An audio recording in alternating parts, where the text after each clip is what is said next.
2002-2025 voter లిస్టుకు సంబంధించి ఇప్పటికే రాష్ట్రంలో 1 కోటి ఓట్లు, హుస్నాబాద్ నియోజకవర్గంలో 61,000 ఓట్లు తటస్థంగా ఉన్నాయని మంత్రి పొన్నం ప్రభాకర్ అన్నారు. సర్ ప్రక్రియలో ప్రతి ఒక్క ఓటర్ తమ పేరు ఓటర్ లిస్టులో గల్లంతు కాకుండా చూసుకోవాలన్నారు. సిద్దిపేట జిల్లా హుస్నాబాద్ నియోజకవర్గంలోని కోహెడ, చిగురుమామిడి, సైదాపూర్, హుస్నాబాద్ మండలాల్లో ఎస్ఐఆర్ ప్రక్రియను మంత్రి పొన్నం పరిశీలించారు.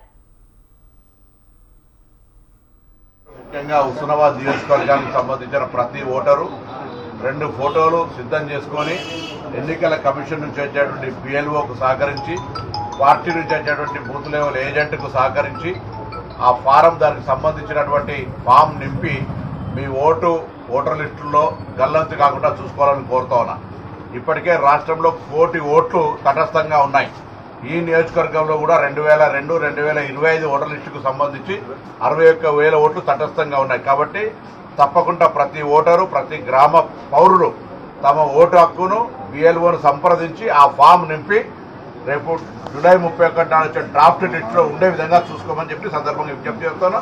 అదేవిధంగా బిఎల్ఓలు, బిఎల్ఏలు కూడా ప్రజాస్వామ్యాన్ని కాపాడడానికి ఒక్క అర్హత కలిగిన ఓటరు మిస్ కాకుండా ఉండే విధంగా తగిన విధంగా పనిచేయాలని గ్రామాల్లో ఉన్నటువంటి ప్రజాప్రతినిధులు అందరూ కూడా మరి ఓటు హక్కు అనేటువంటిది చాలా ముఖ్యమైనది. కాబట్టి ఒక్క ఓటు కూడా మిస్ కాకుండా ఓటు హక్కు కాపాడబడాలి. ఓటు హక్కును న్యాయంగా ఓటర్ల లిస్టు నుంచి తొలగించకుండా చూసే విధంగా కార్యాచరణ కొనసాగాలని కోరుకుంటా ఉన్నాం. అందుకే